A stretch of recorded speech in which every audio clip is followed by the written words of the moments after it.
Muy buenos días, bienvenidos a esta que es la transmisión de la conferencia mensual que hace el Centro Mexicano de Sindonología para todos los que nos siguen y para aquellos que tienen interés de seguir aprendiendo sobre la Sábana Santa y muchos de los aspectos relacionados que están con ella. Hoy en especial vamos a tener esta conferencia que se llama La Sábana Santa y los ritos funerarios judíos. Significa que vamos a entrar muy de pasadita a los detalles de la síndone, pues, que es un nombre propio de la Sábana Santa, pero vamos a profundizar en por qué estamos seguros que el hombre cuya imagen vemos en la Sábana Santa es Jesús de Nazaret. Y para ello tenemos una gran invitada, que es miembro del Centro Mexicano de Sindonología desde hace ya un buen tiempo, la licenciada, la maestra Mónica Lascurain de Robles Gil. Ella se ha especializado en los temas de historia, estuvo un tiempo a cargo del Instituto de Sagradas Escrituras, es miembro muy activo del Instituto Superior de Estudios Guadalupanos y aquí en el Centro Mexicano de Sindonología, pues es un placer tenerla y seguir escuchando cada vez sus conferencias. Así es que, Mónica Lasbrain, bienvenida. Este es el momento en que te pasamos las cámaras y micrófonos. Adelante. Muchas gracias, Héctor.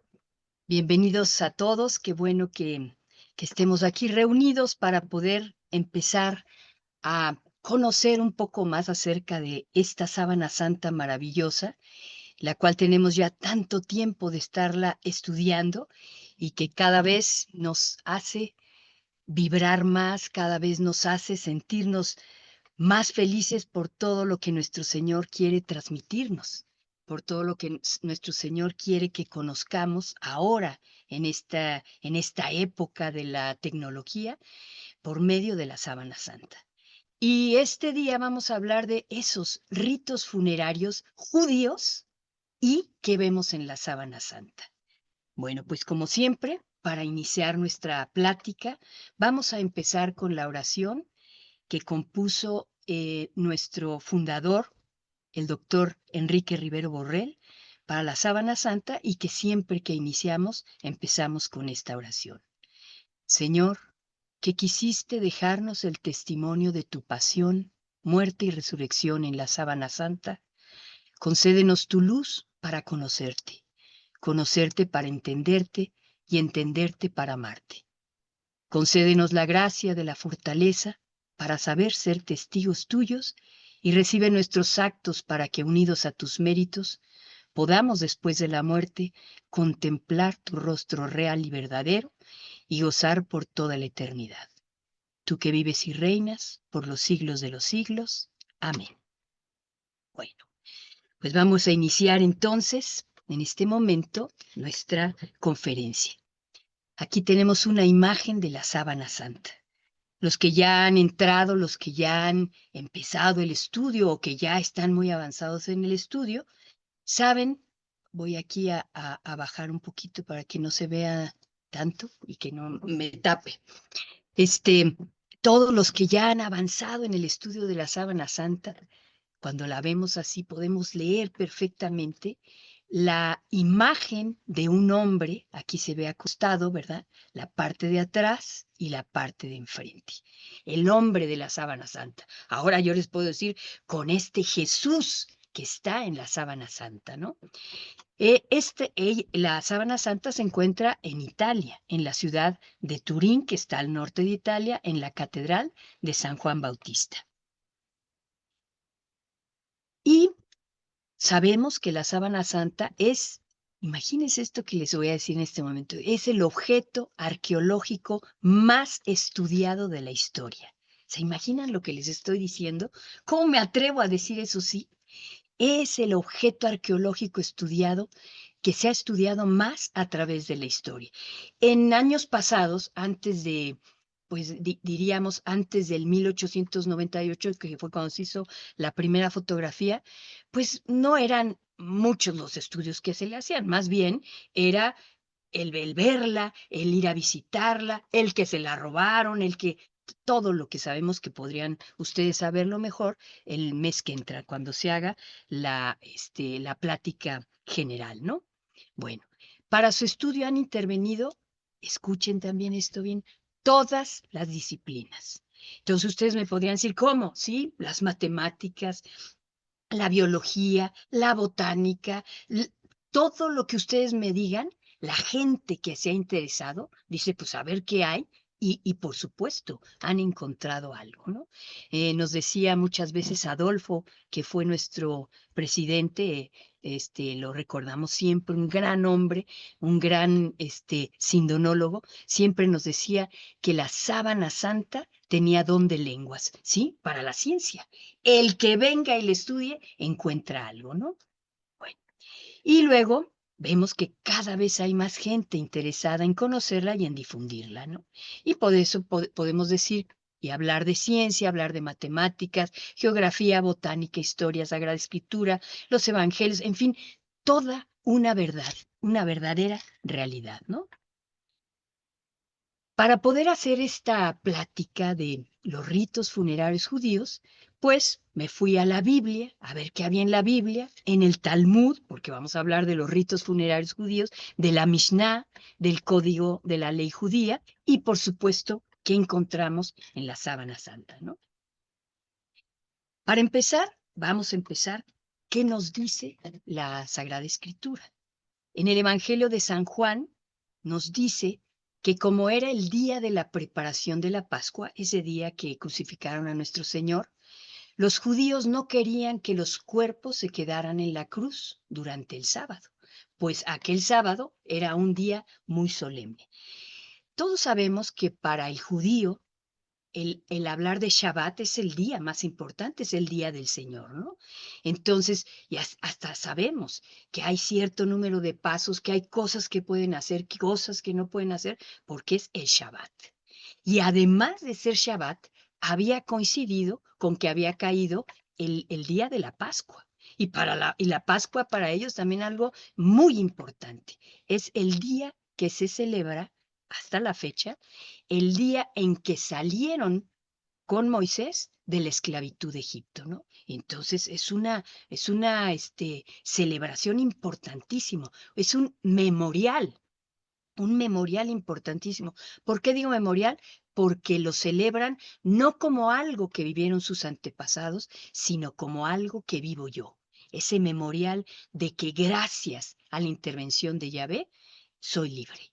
Es lo mismo, la misma mentalidad, porque Jesús es judío, que nos habla de que nosotros celebramos la Eucaristía también como memorial. ¿Por qué? Porque no lo estoy recordando, no, lo estoy viviendo en este momento y el ahora, ¿no? Bueno, entonces los judíos no querían que se quedaran los cuerpos de los ajusticiados, por ser un día muy especial. ¿Qué iba a pasar cuando solían tener ajusticiados? Que en un momento dado se podían quedar ahí 2 o 3 días hasta que morían.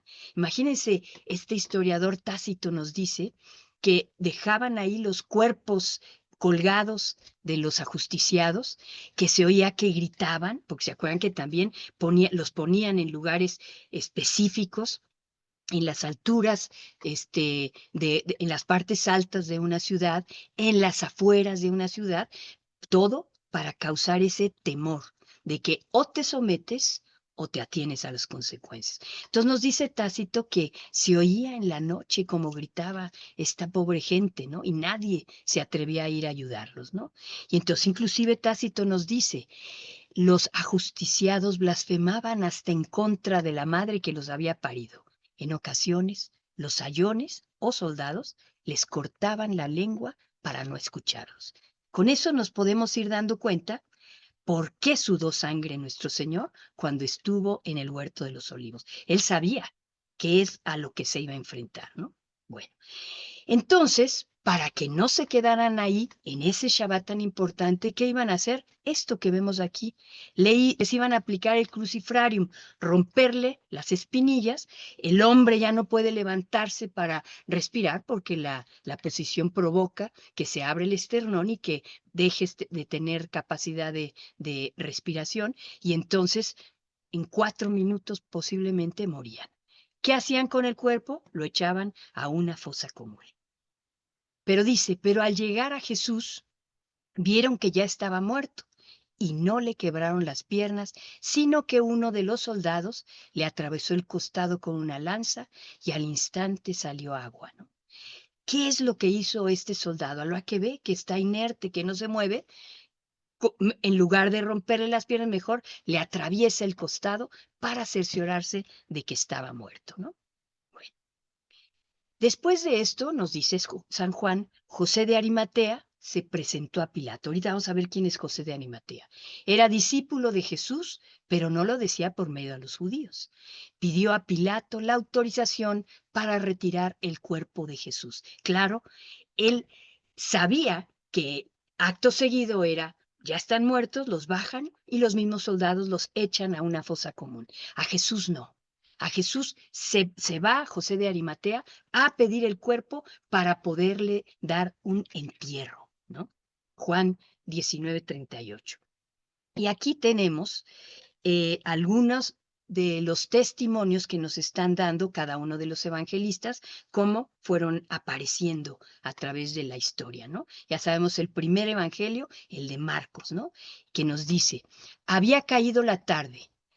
Como era el día de la preparación, es decir, la víspera del sábado, lo mismo que ya sabíamos, intervino José de Arimatea, ese miembro respetable del Consejo Supremo, era de los que esperaban el reino de Dios y fue directamente donde Pilato para pedirle el cuerpo. Enseguida vemos Lucas, que se escribió más o menos en el año 70, y entonces te dice, intervino, espérenme, déjenme quitar, ay caramba, perdón, es que me estorbaba ahí algo. Dice aquí, intervino entonces un hombre bueno y justo llamado José, que era miembro del consejo. Y te vuelve a decir que es de Arimatea, ¿no? Y que era un hombre rico. Y te dice también Mateo, año 80, 85, que se escribe, siendo ya tarde, llegó un hombre rico de Arimatea llamado José. O sea, estamos hablando de lo mismo. ¿Qué es lo que nos dice entonces la Biblia? ¿Qué nos dicen los evangelios? Que estando Jesús ya muerto, pidieron el cuerpo para entonces enterrarlo. Entonces, sí podemos dar una plática de los ritos funerarios porque tenemos la certeza, según lo que estamos leyendo, que no lo bajaron y lo echaron en una fosa común, sino que le dieron sepultura. Mientras José de Arimatea pedía a Pilato el cuerpo de su maestro, ¿qué es lo que pasaba mientras él corrió del Calvario a donde estaba Pilatos? Son más o menos 500 metros. Él se fue corriendo a la casa de Pilato para decirle, ya murió, danos el cuerpo, ¿no? Y como es un miembro del Sanedrín, pues se lo concedió. ¿Qué es lo que pasa mientras él se va? Jesús está muerto, Jesús está en la cruz, pero muerto. Sabemos que un muerto desfigurado por cómo quedó su cara y su cuerpo lleno de sangre, sabiendo que es el día anterior al Shabbat y sobre todo a la Pascua, tenían que taparlo. No podían verlo, porque entonces quedarían impuros. Y entonces hay todo un estudio maravilloso de este lienzo que le pusieron en la cara y que durante muchos años solamente se veía que era un lienzo que tenía sangre medio rara y ya. Pero el Centro Español de Sindonología, el EDICES, que es un instituto que ellos hicieron de ciencia para el estudio, se pusieron a estudiar este sudario, que es el sudario que se encuentra en la Catedral de Oviedo. Hicieron un estudio maravilloso, que también vale la pena un día que vean toda la conferencia de este estudio. Y entonces este sudario de Oviedo, que dentro de todo lo que conocemos como los ritos funerarios, se le llama sudarión o se le llama tajihrim, así. Entonces es una tela de lino rectangular que mide 85.5 por 52,6 y que es irregular, ¿no? Está puesto. No sabían de qué se trataba. Aquí se los pongo para que lo vean. Vean cómo se ve. Tiene sangre, pero incierto, no se sabía qué era. Ya que se hace el estudio, vean qué maravilla, es ponerlo en la cara, como Jesús está en esta postura, lo ponen, lo meten en el brazo para detenerlo y le dan la vuelta por el otro lado. Y del otro lado le ponen unos alfileres. De esta manera queda puesto en el rostro de Jesús mientras estaban esperando a que viniera con la respuesta José de Arimatea para bajarlo. Inclusive es tan detallado este estudio que te ponen cuánto tiempo duró, porque hicieron todo el estudio para ver cuánto tiempo tardaba en salir la sangre estando levantado, cuánto tiempo estuvo boca abajo en el momento en que lo empiezan a descolgar y lo ponen boca abajo, y entonces la parte que morfológicamente correspondería a la frente también se marca con ese sanguaza que tenía. ¿Se acuerdan que acabamos de decir que a la que le atraviesan el costado sale sangre y agua? Ese es agua del líquido pleural, ¿no? Y entonces sale por su boca y por su nariz, ¿no? Ahí es como lo vemos, está ahí todo marcado en su estudio, y vemos aquí cómo una parte perfectamente coincide en la zona nasobucal, ¿no? Y que además, a la hora que hacen el estudio, morfológicamente es exactamente las medidas de la cara del hombre de la sábana santa. Por eso tenemos esta cara del hombre de la sábana santa aquí, ¿no? En el esquema. Bueno, después de esto, nos dice la escritura, José de Arimatea se presentó a Pilato. Era discípulo de Jesús, pero no lo decía por miedo a los judíos, como ya habíamos leído. Pidió a Pilato la autorización para retirar el cuerpo de Jesús y Pilato se lo concedió. Fue y retiró el cuerpo. Y luego nos termina diciendo Juan, tomaron el cuerpo de Jesús y lo envolvieron en lienzos con los aromas. Y vean esto, conforme a la costumbre judía de sepultar. Ok, ya nos dijo entonces Juan que es conforme a las costumbres judías. Vamos a estudiar qué dicen las costumbres judías, ¿no? Bueno. Nos dice también Mateo, y lo envolvió en una sábana limpia y lo colocó en el sepulcro. Concedió el cuerpo a José, quien lo envolvió en una sábana y lo puso en un sepulcro. Otra vez nos vuelve a decir. Y después otra vez nos dicen en una sábana y le puso un sepulcro excavado en la roca en la que nadie había sido puesto todavía. Uno se va completando con el otro y entonces nos vamos haciendo una idea de lo que fue. Después de que ya estuvo ahí, que lo dejaron, sabemos, el viernes en la tarde, antes de que saliera la primera estrella, porque empezaba ahí el Shabbat, ¿no?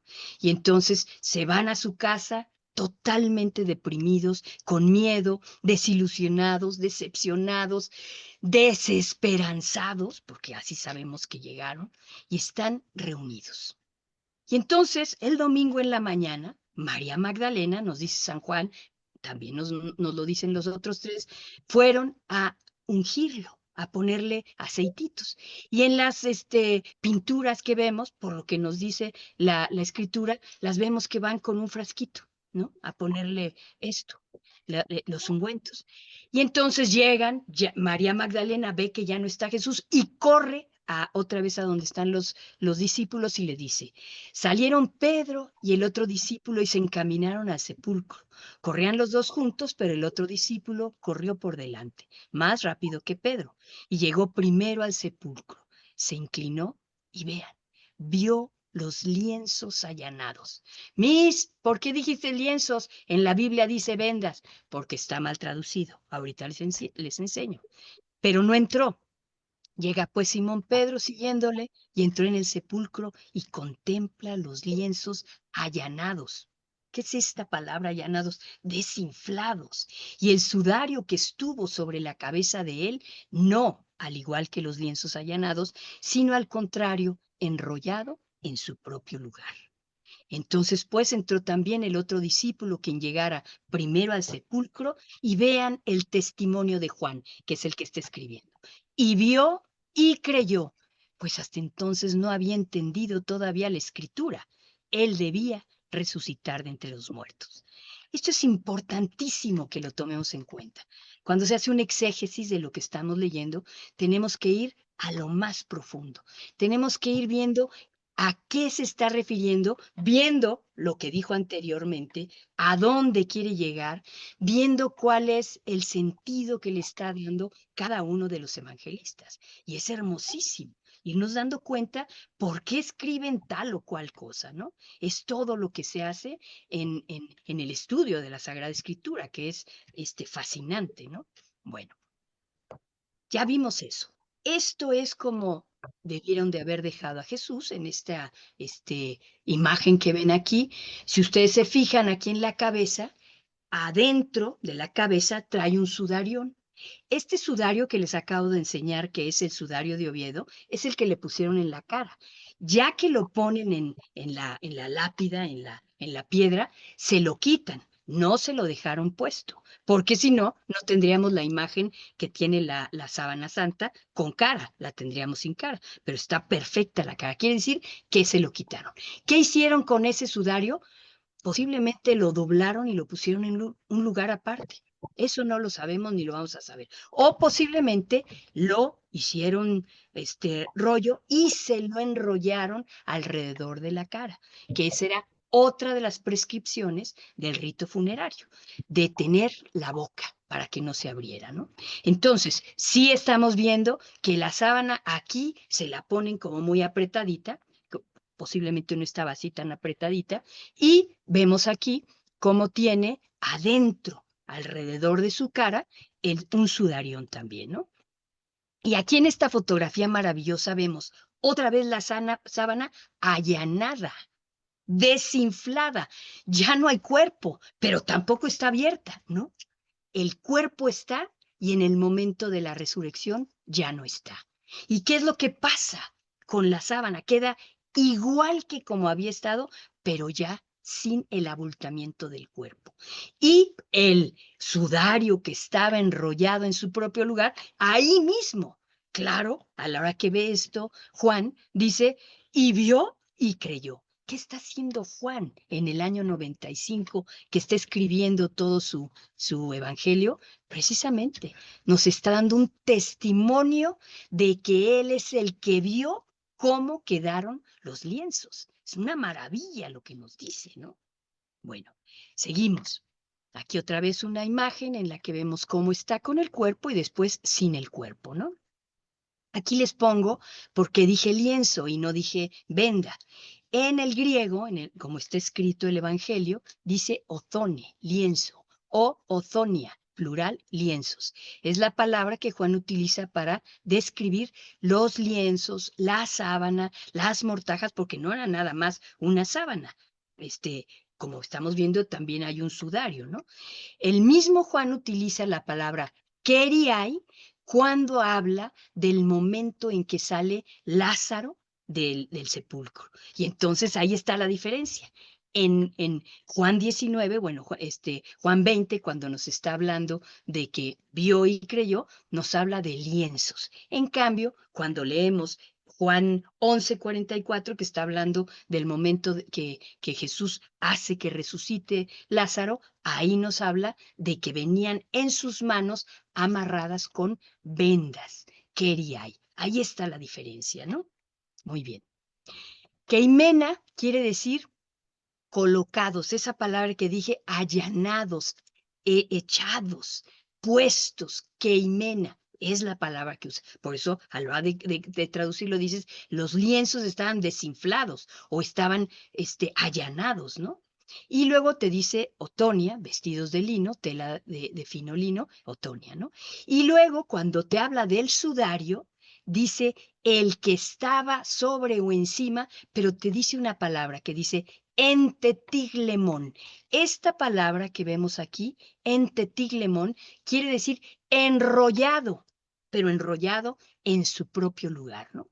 Entonces, no dobladito, no tirado en el suelo, no, enrollado en su propio lugar, porque te está dando un testimonio de que lo que vio lo hizo creer, ¿no?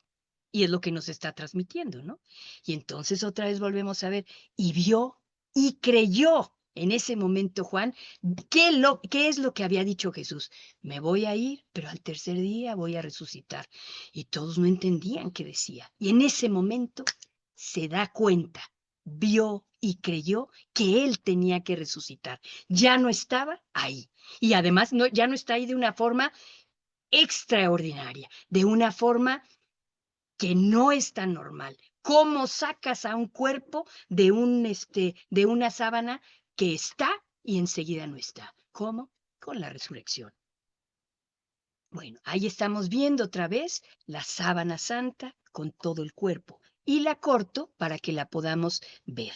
El cuerpo de Jesús, la parte de enfrente, queda y la parte de atrás, en donde está acostado, lo que se marca es la espalda y lo que se marca es la frente. Y aquí podemos ver también que esto, como está puesto, a la usanza judía. Esto no es un dibujito que hayamos inventado, no. Vean aquí cómo está el pelo y cómo trae una trenza.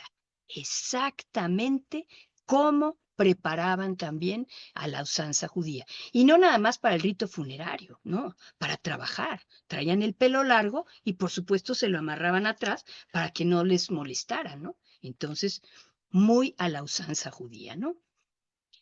Sabemos también que si nosotros, como les decía, la sábana santa habla lenguas, ¿no?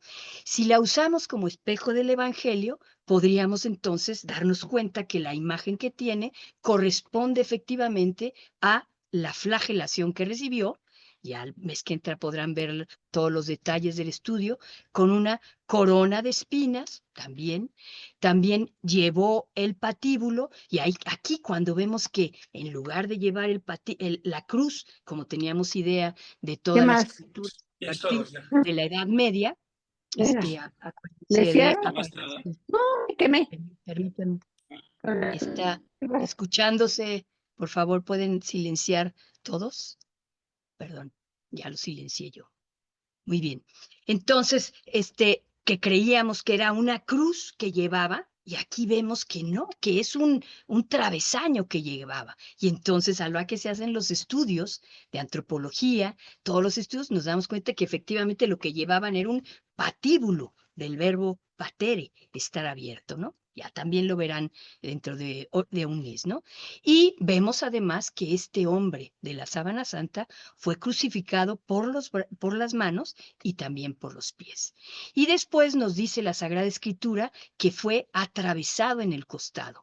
Y vemos el costado del hombre de la sábana santa y está atravesado también. A la hora que se hace el estudio, vemos que una mojarra de esa época corresponde exactamente al agujero que tiene en la sábana santa, ¿no?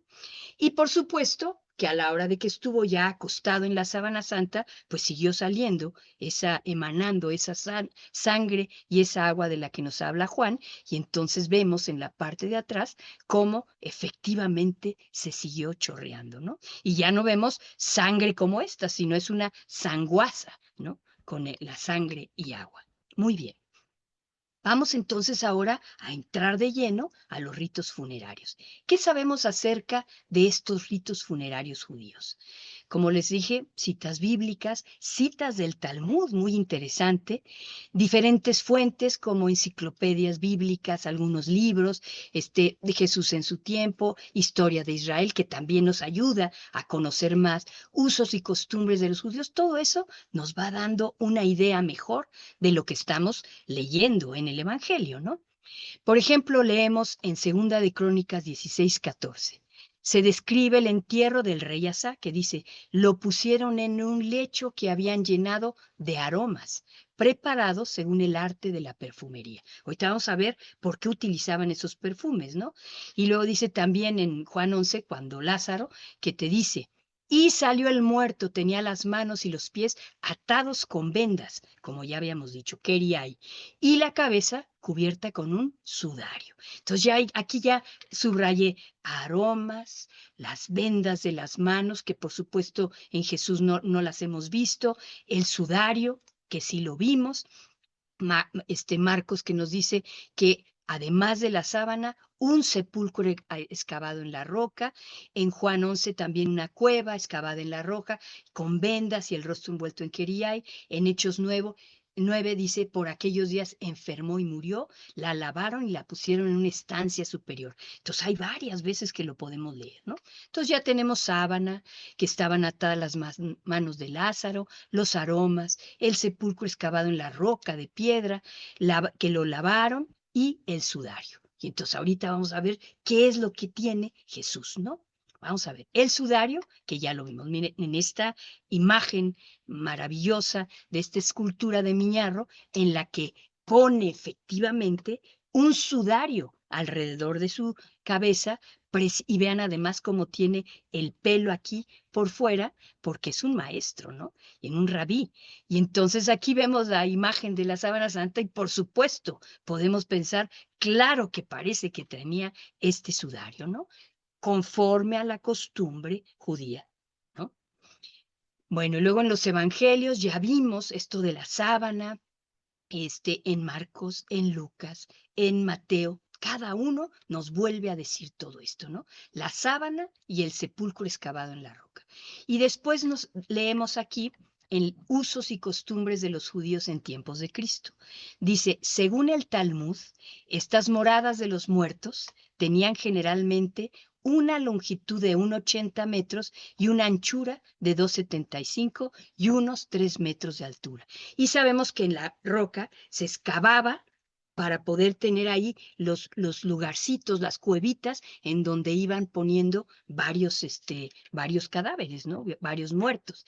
En el de Jesús nos dice que todavía no había sido nadie enterrado, entonces era un sepulcro nuevo, como nos lo dicen también, ¿no? Entonces ahí lo tenemos, una fotografía de los vestigios que hay todavía, ¿no? ¿Qué es el Talmud? Bueno, es una obra que recoge principalmente las discusiones rabínicas sobre las leyes judías. Son tantas las leyes, recuerden que fueron 10 mandamientos y ya para el año 100 o 200 antes de Cristo, ya eran más de 600 mandamientos los que tenían. Ahorita me parece que son 630 mandamientos que tienen y que siguen, que en realidad Jesús les dice, espérense, de lo que se trata es amar a Dios, al prójimo como a ti mismo. ¿Para qué queremos saber hasta dónde me lavo las manos? ¿Para qué quiero saber tantas esas cosas? Tengo que ayudar a un hermano mío en sábado, lo ayudo, aunque sea Shabbat.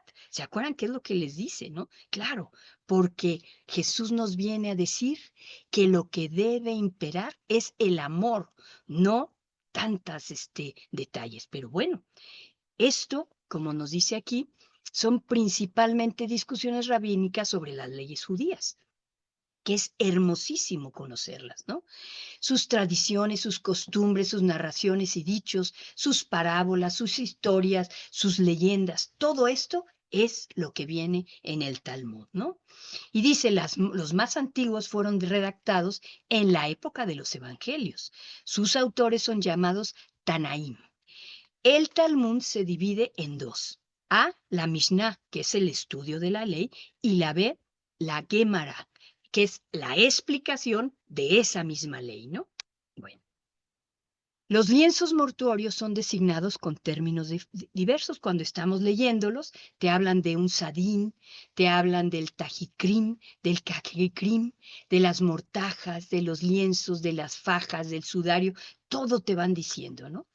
De lo que deben de hacer. Y por ejemplo, dice en una parte, el muerto debe ser envuelto en una sábana, ponen ahí sadín, blanca y un sudario blanco, tajrijim, después de haber sido cuidadosamente lavado y purificado. Ay, mamita, pues entonces ahí es cuando decimos, ah, caramba, Jesús no está ni lavado ni purificado. Vamos a ver si coincide, ¿no? Dice aquí Juan. Fueron pues, retiraron el cuerpo, fue también, aquí, muy importante, Nicodemo. ¿Se acuerdan quién era Nicodemo? Otro miembro importante del Sanedrín, pero que lo había ido a ver de noche, para que nadie lo viera, ¿no? Dice que Nicodemo fue con una mezcla de mirra y aloe de unas 100 libras. ¿Y ahora qué es de 100 libras? ¿Cómo? 45 kilos y pues que no era un frasquito el que le iban a echar. No, aquí te dice que eran 100 libras. Tomaron el cuerpo de Jesús y lo envolvieron en lienzos con los aromas, conforme a la costumbre judía de sepultar. En el lugar donde había sido crucificado había un huerto y en el huerto un sepulcro nuevo. Entonces ya empezamos a ver nuevo, ahorita vamos a ver por qué, en el que nadie todavía había sido depositado. Allí pues, porque era el día de la preparación de los judíos y el sepulcro estaba cerca, ahí pusieron a Jesús. Juan 19, del 38 al 42. Bueno, ya vimos que ahí está la sábana limpia, nueva, está el sepulcro, todo lo que vimos en el Talmud, ahí está, ¿no? Y nos dice también que Nicodemo llevó 100 libras de aloe, más o menos 45 kilos. Muy bien. Vamos a ver número 1, la sábana limpia, nueva y fina. ¿Por qué dice una limpia, nueva y fina? Ahí vemos en esta imagen a un José de Arimatea, rico, por eso te lo ponen aquí con este medallón, que es miembro del Sanedrín, ¿no? Y luego aquí vemos una imagen de la sábana santa, que es una sarga y que además sabemos que tiene esta forma de espina de pescado que se hacían en el siglo I, y vamos a ver qué más nos dice aquí. Es una sábana de lino. Es técnicamente, como les decía, una sarga de 4 en espiga o espina de pescado que ha sido hilada en un telar rudimentario y que se ve que es de calidad muy rudimentaria, pero está tejida, ¿no? La procedencia de este tipo de tejidos es de Oriente Próximo. Hay todo un estudio, como ya sabemos, no nada más que pongamos, no, hay libros completos de gente que ha estudiado textiles y que te habla precisamente cómo está tejida, cuántos hilos tiene, cómo es la urdimbre, cómo es una maravilla, porque les digo, la sábana santa no nada más es hablar de ella, no, hay todo un estudio de cada una de las cosas, ¿no? Entonces aquí te dice, nomás les pongo algunos puntos, que procede de Oriente Próximo. En Europa no se tejió sarga hasta pasado el siglo XIV. Estamos hablando de una sarga del siglo I, que además te dicen corresponde con las sargas que se hacían desde 1 antes de Cristo y posiblemente y por fortuna también en el momento de Jesús, ¿no? Entonces, coincide exactamente, ¿no? Luego dice, en Siria, en cambio, estas sargas eran muy utilizadas en el siglo I, ¿no? Y luego nos dice que en la ciudad de Palmira, también ahí al este de Damasco, al norte de donde estaba Jesús, era un emporio especializado en la fabricación de sargas de lino. Y estas sargas las hacían para los judíos. Ahorita vamos a ver cuando veamos la medida que está hecha específicamente como se las pedían los judíos. Pues tenían ahí una venta, un comercio perfecto, ¿no? Entonces ahí las hacían. Se han encontrado algunas trazas de fibra de algodón dentro de la urdimbre de la sarga que estamos hablando. Esto hace ver que estos hilos de lino habían sido hilados en un sitio donde se hilaba igualmente el algodón. Tanto el algodón como proviene de una fibra vegetal. Entonces, el lino y el algodón son fibra vegetal y pueden hilarse en el mismo lugar. Esto también es interesantísimo saberlo porque dentro de todas las especificaciones de pureza e impureza de las leyes judías, te hablan pues que no puedes hilar no puedes hilar una sarga de lino con una de lana. ¿Por qué? Porque la lana es animal, fibra vegetal, y entonces no se puede, ¿no? Pero en el caso de esta, de repente se encuentran una cosita de nada de algodón, eso sí se puede, y ahorita lo vamos a ver más, ¿no? Dice, el algodón llegó a Oriente Medio desde la India durante el siglo I antes de Cristo. Entonces, quiere decir, sí puede haber tenido entonces algodón, esta urdimbre de este textil. Y dice, en cambio, el algodón se introduce en Europa hasta el siglo VIII. Volvemos a ver que coincide con que haya sido en Damasco, en este lugar, en donde se pudo haber hilado la sábana santa, ¿no? En el siglo I. Ahora fíjense aquí, otra vez vamos a empezar esto que les empecé a decir de lo que era legal y no era legal a la hora de hacer ciertas cosas. Que hay legalidad en las comidas, en cómo haces tu comida, en que no puedes poner el pollo junto con una carne, por ejemplo, no puedes lavar las ollas con la misma esponja que lavaste un vaso, o sea, tienen muchísimas leyes de prohibición, ¿no? Entonces dice aquí, la ley prohibía usar una tela hecha de materiales no legales. El químico textil, como les digo, estos químicos, estos especialistas en textiles, hacen todo un estudio de la sábana santa, ¿no? Dice, el químico textil belga Gilbert Dries realizó estudios en la sábana santa y encontró que la composición de la tela era de lino con trazas de algodón. El algodón es una fibra más suave que el lino y a menudo se añadió a como un suavizante de lino. Y fíjense lo que pongo aquí subrayado. La sábana santa, por tanto, no parece contener lo que ellos llaman chatnez y es, en consecuencia, una tela totalmente legal. Ahorita vamos a ver lo que es el chatnez.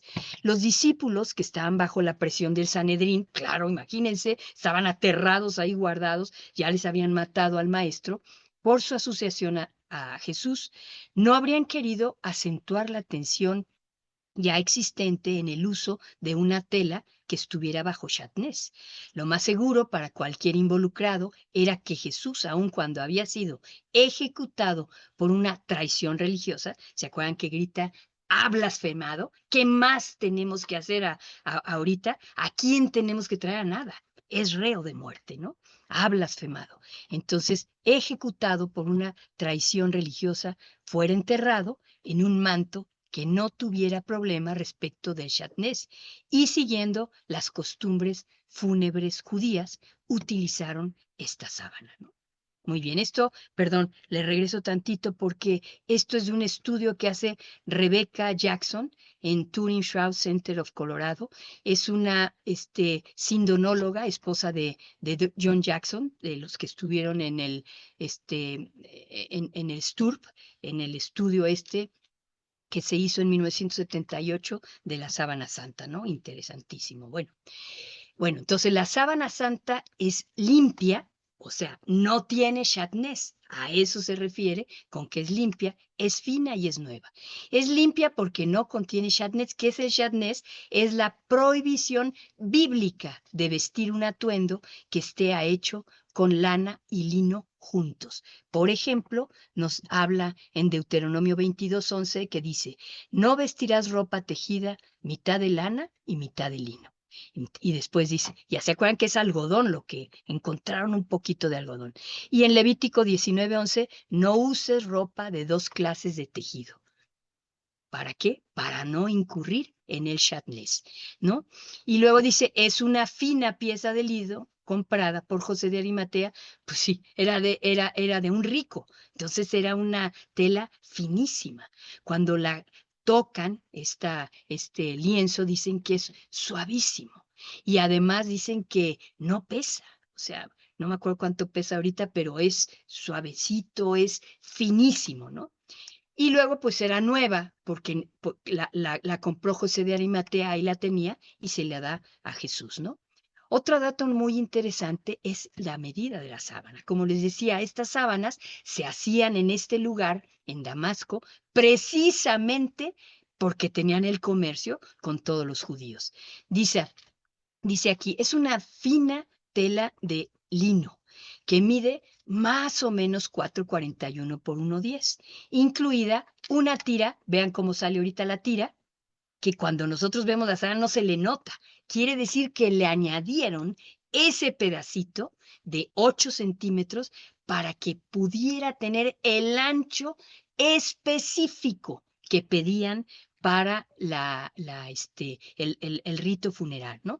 Dice, la medida que se requería para el rito funerario era de 8 por 2 cúbits. Esta medida, ¿no? El codo está medido desde el codo hasta la punta del dedo y eran 550 milímetros, o sea, 8 por 550 y 2 por 550, 1,10, o sea, 440 por 1,10. ¿Por qué mide un poquito más la sábana? Pues porque han pasado 2000 años, ha estado colgada, entonces va dando un poquito de sí. Pero podemos pensar que era exactamente la medida de un lienzo funerario. No nada más una sábana que ahí en la Edad Media alguien dijo, pues a ver, que quepa un señor y le daban esta. No, a lo que la estamos revisando, te das cuenta que tiene las medidas, la anchura, la largura, las especificaciones de Chatnez y todo, porque es efectivamente un lienzo funerario, ¿no?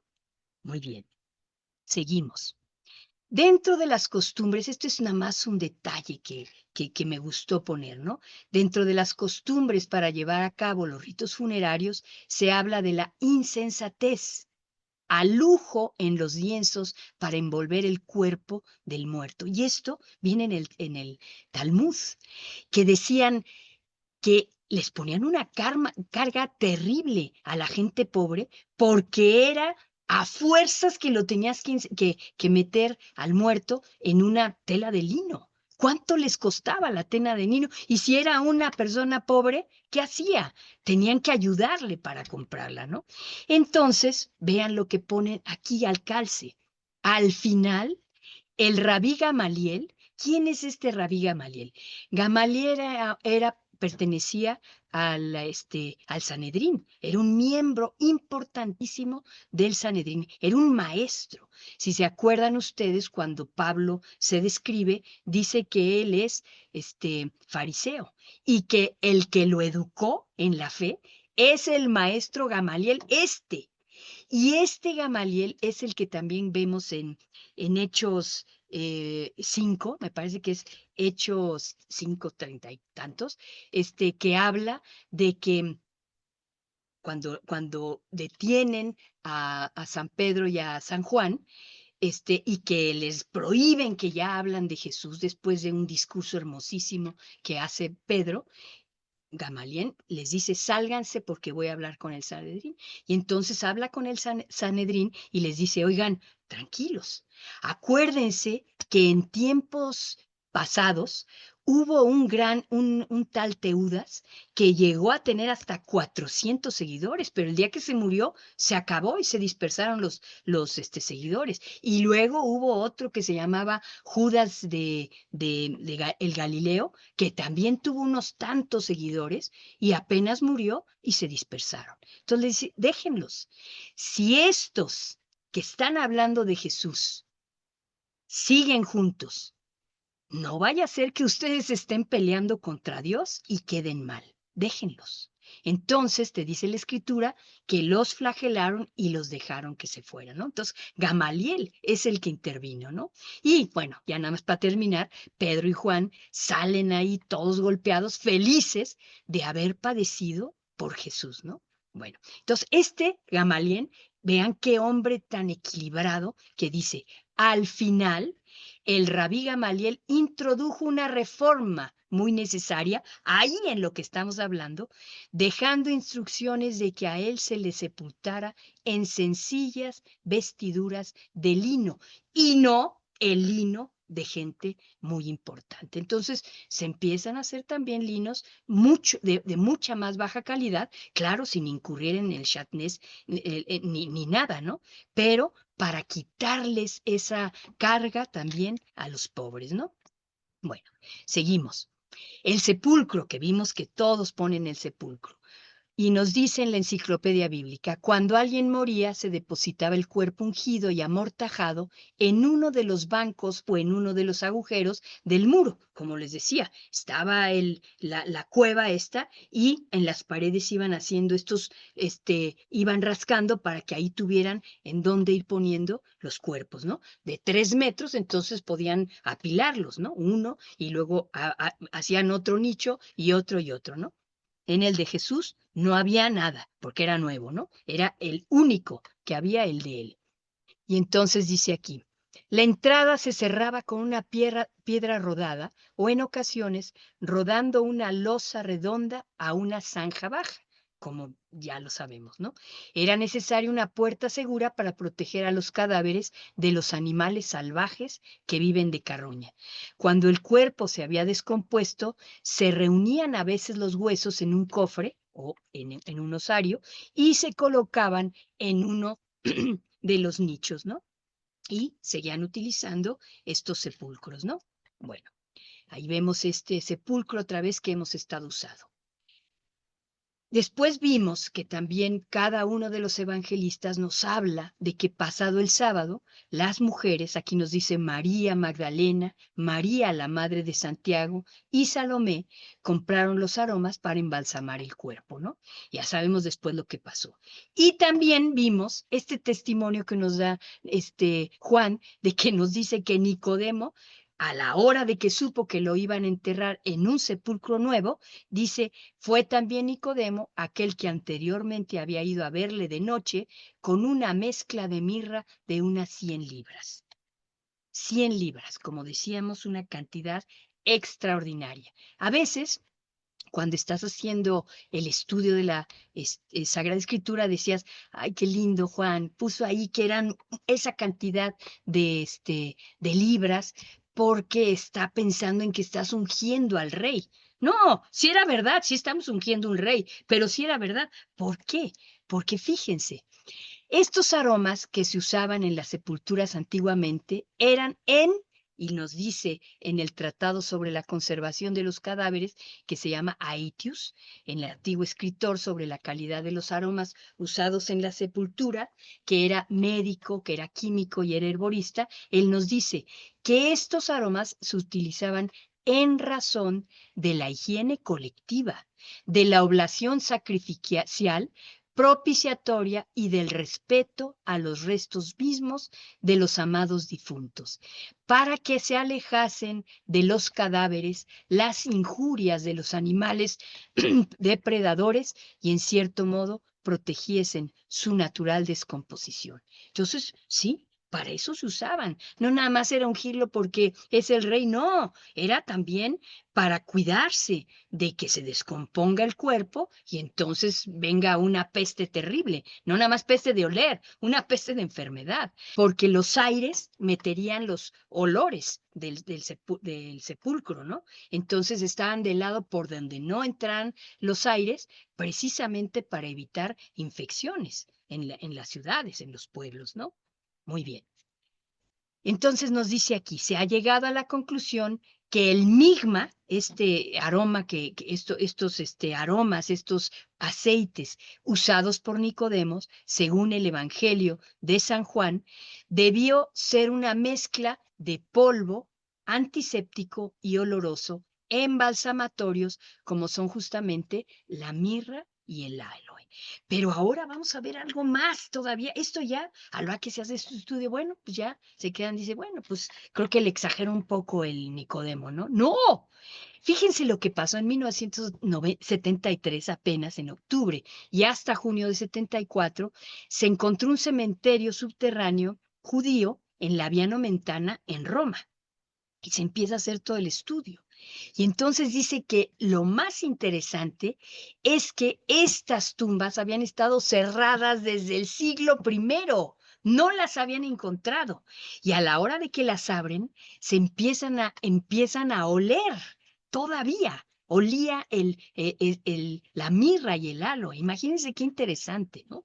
Dice aquí, lo interesante es que estas antiguas tumbas se veían todavía las piedras de los nichos, esto es lo interesante, cubiertas por una pátina negruzca. El interior del nicho, el suelo, las paredes, la bóveda, todo con esta pátina negruzca. Se habían conservado los aromas por la cantidad que se le había puesto. Seguramente se había derramado a manera de ungüento una gran cantidad. ¿Pero en dónde? En las paredes, en el piso, en la bóveda, en todas partes. Quiere decir que como era un sepulcro nuevo, lo fue a preparar Nicodemo precisamente con toda esta pátina que les estoy diciendo. Dice, estas tumbas judías demostraban que antes de colocar el cadáver se preparaba una cámara olorosa para la piadosa protección de los restos. Entonces ahí estamos viendo otra realidad más de lo que vemos en nuestro evangelio y lo que nos está diciendo efectivamente, pues ahora estos descubrimientos arqueológicos maravillosos, ¿no? En el que estamos viendo cómo se preparaba una tumba, ¿no? Y entonces esto viene en el libro de María Gracia Chilato, un libro preciosísimo, El hombre de la sábana santa, editorial Bach, 1985, ¿no? Bueno, el sepulcro de José de Arimatea era nuevo, como ya sabemos. Nos dice Juan que era un sepulcro nuevo en el que nadie todavía había sido depositado. Todo lo que está poniendo Juan, ahora lo podemos ver y decimos, qué testimonio tan precioso y perfecto nos hizo, no nada más de teológico, porque ya sabemos que tiene mucha teología, salvo que hacemos un exégesis, sino también histórico, arqueológico, de los ritos funerarios, ¿no? Y dice aquí, por lo que Nicodemo, sabiendo que el sepulcro no había sido usado y por lo tanto no había sido preparado, y conociendo los rituales judíos, se apuntó para llevar los aromas necesarios para prepararlo, esparciendo como debía ser en todo el interior del recinto, el suelo, las paredes, la bóveda, la piedra sepulcral, etc. San Juan nos dio el dato preciso de lo que ocurrió realmente, conforme a la costumbre judía de sepultar, ¿no? Muy bien, ahí vemos todos estos aromas que le pusieron, ¿no? En la Sábana Santa podemos verificar, también nos dice Jorge Loring, en uno de los libros, claro, hay una cantidad enorme de libros que podemos ver, de estudios que se han hecho acerca de lo que tiene la Sábana Santa, ¿no? Ya saben ustedes que entre tantos estudios se levantó centímetro por centímetro con una cinta scotch y después para poder ir viendo lo que encontraban en los microscopios, ¿no? Y se ha encontrado polen, se ha encontrado arena típica de un sepulcro de Judea, imagínense, se ha encontrado polen, como les decía, se ha encontrado todos estos ungüentos, la mirra. Dice aquí, la presencia sobre el lino de huellas de aloe ha sido confirmada por el descubrimiento de células de aloe socotrina, reconocidas en el microscopio por este investigador suizo, Max Frey, entre el polvo de las muestras recogidas de la Sábana Santa. También se han encontrado muestras rojizas o marrón rosado que se han identificado con la mirra, ¿no? Entonces, vamos viendo cada cosa, nos los vamos encontrando. ¿Qué más sabemos acerca de las mortajas en este rito funerario judío? Ya estamos terminando la plática, ¿eh? Los ritos mortuorios constan de 4 etapas. Vamos a ver, el A, los ritos relacionados con el moribundo, que se le llama Bikur Jolim, que es la visita a los enfermos, los que se están muriendo. El B, que lo pongo en amarillo porque es el que nos interesa más, dice los ritos relacionados con los funerales. Luego, los ritos de inhumación, que se llama Hesep, de ceremonia fúnebre, y dentro de esta, la que irá, la rasgadura de las vestimentas de los deudos más cercanos. ¿Se acuerdan?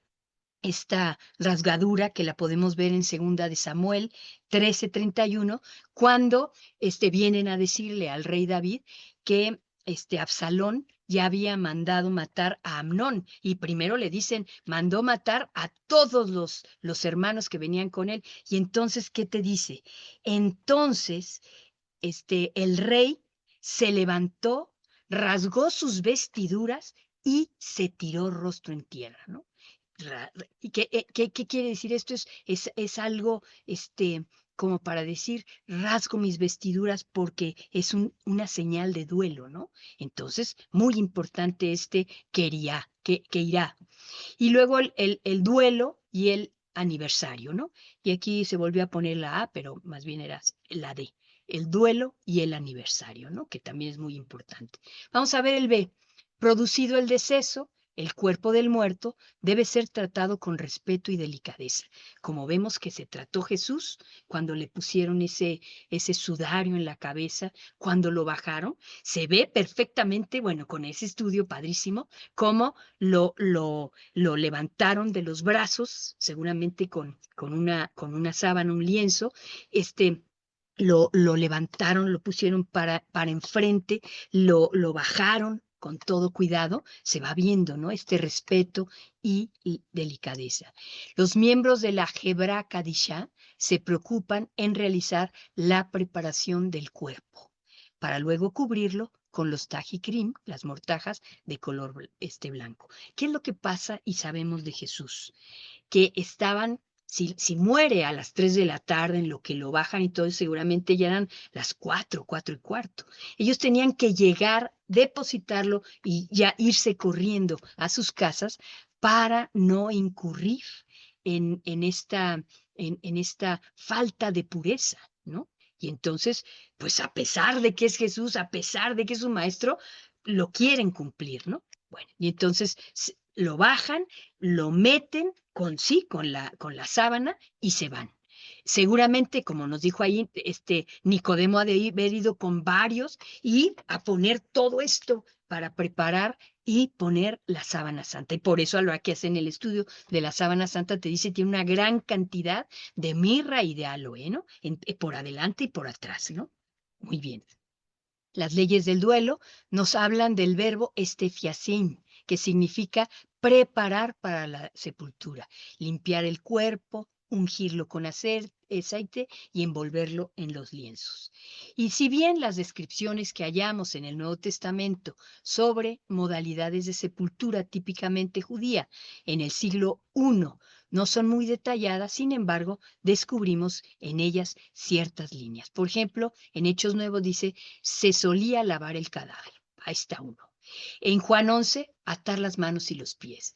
En griego, el sudarión, ¿no? Se le ponía un pañuelo alrededor del rostro. En varios lo vemos, inclusive en el Antiguo Testamento.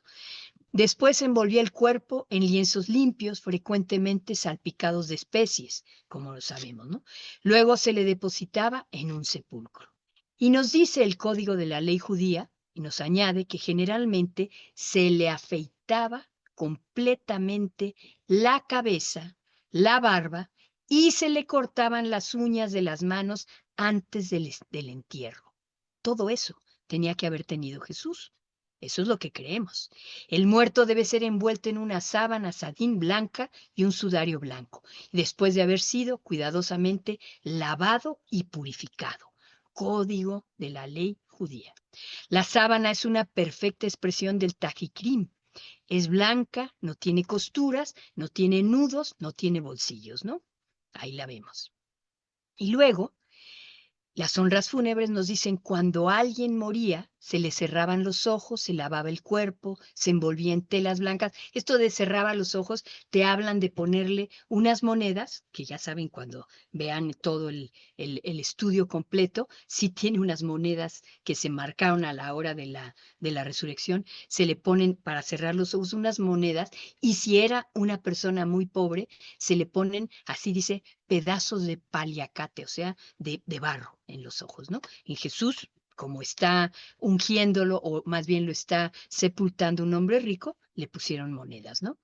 Se lava el cuerpo, se envuelve en telas blancas para una inhumación rápida a causa del lo cálido del clima, ¿no? Y en la sección de leyes del duelo dice, en una de sus prescripciones, una persona ejecutada por el gobierno debe de ser enterrada en una sola sábana. Bueno, primero había que lavarlo y frotarlo con óleo y rociarlo con perfume. Luego se envolvía en una mortaja de lino, colocando el cuerpo y la mortaja hierbas y sustancias aromáticas para alejar el olor de la muerte. Por último, nos dice el código de la ley judía, la cabeza del difunto se ataba con un lienzo también de lino. El aloe o sábila, la mirra y las otras plantas aromáticas se envolvían con el cadáver al amortajarlo. Enlutados, entonces, rasgaban sus ropas. Algunos se rapaban la cabeza y la barba conforme a una costumbre muy antigua.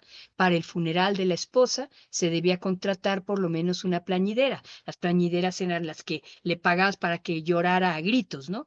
Y dice, una esposa debía de contratar por lo menos una plañidera y 2 flautistas, ¿no? Entonces vean, en lugar de que yo lloro nada más, no, contrato a unos que estén ahí llorando durísimo y unos que estén tocando la flauta, ¿no? El cuerpo era llevado en un ataúd o en una camilla.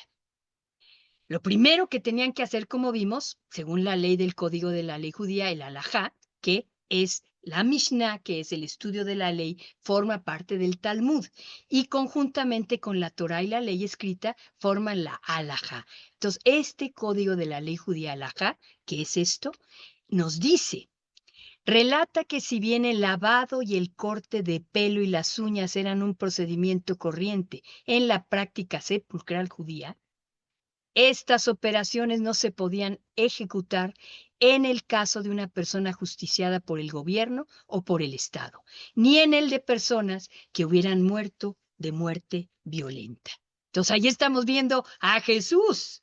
El proceso Tahara, las 4 condiciones para la descalificación, porque ahorita las vamos a ver, ¿no? Ya vimos ahí que sí se debía de hacer eso, pero en una persona justiciada por el gobierno o el Estado, no, o una persona que había muerto de muerte violenta, no. ¿Cómo murió Jesús? Por el Estado, el gobierno y muerte violenta. No lo podían ni lavar, ni rasurar, ni cortar las uñas, ¿no? Ahora vamos aquí el proceso de Tahara.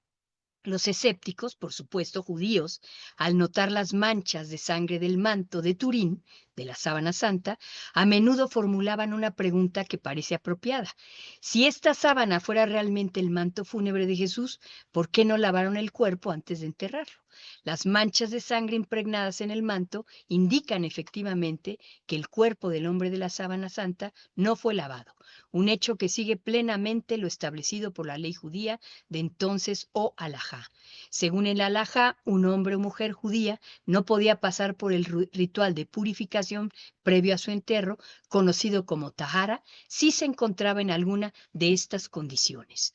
La primera, si fue víctima de una muerte violenta y o derramó sangre en vida y siguió derramándola tras la muerte. Por supuesto que así estaba Jesús. Si recibió la pena capital por un crimen de naturaleza religiosa, sí, ha blasfemado, es reo de muerte. La número 3, si el difunto había sido muerto por un gentil, ¿quiénes son los que lo crucifican? Los romanos, gentiles. Si era considerado un paria respecto de la comunidad judía, o como se dice en hebreo, un puresh mashkat sebor. Entonces, las 4 las tiene Jesús. Dice aquí abajo, en el caso del hombre de la sábana santa es obvio que fue víctima de una muerte violenta. Por lo tanto, según la primera condición presentada, estaba descalificado para este proceso.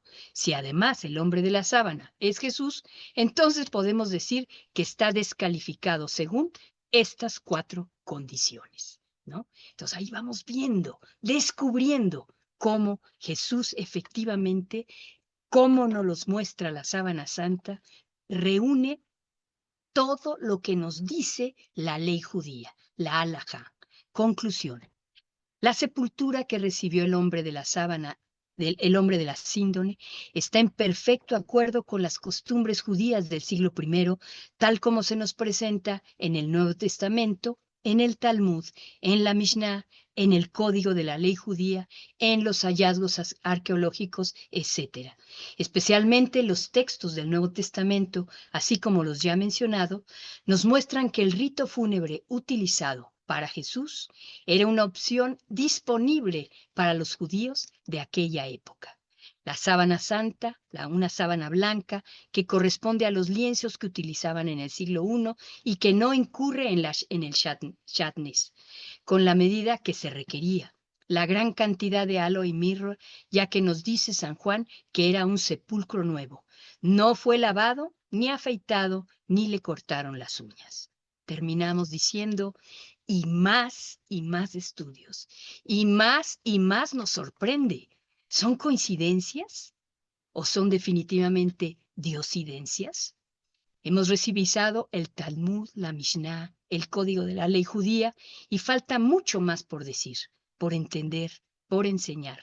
Al leer la sábana santa, que es el espejo del Evangelio, nos deja sin palabras, pero con el corazón agradecido por permitirnos encontrarnos cara a cara con Él, en su pasión, muerte y resurrección.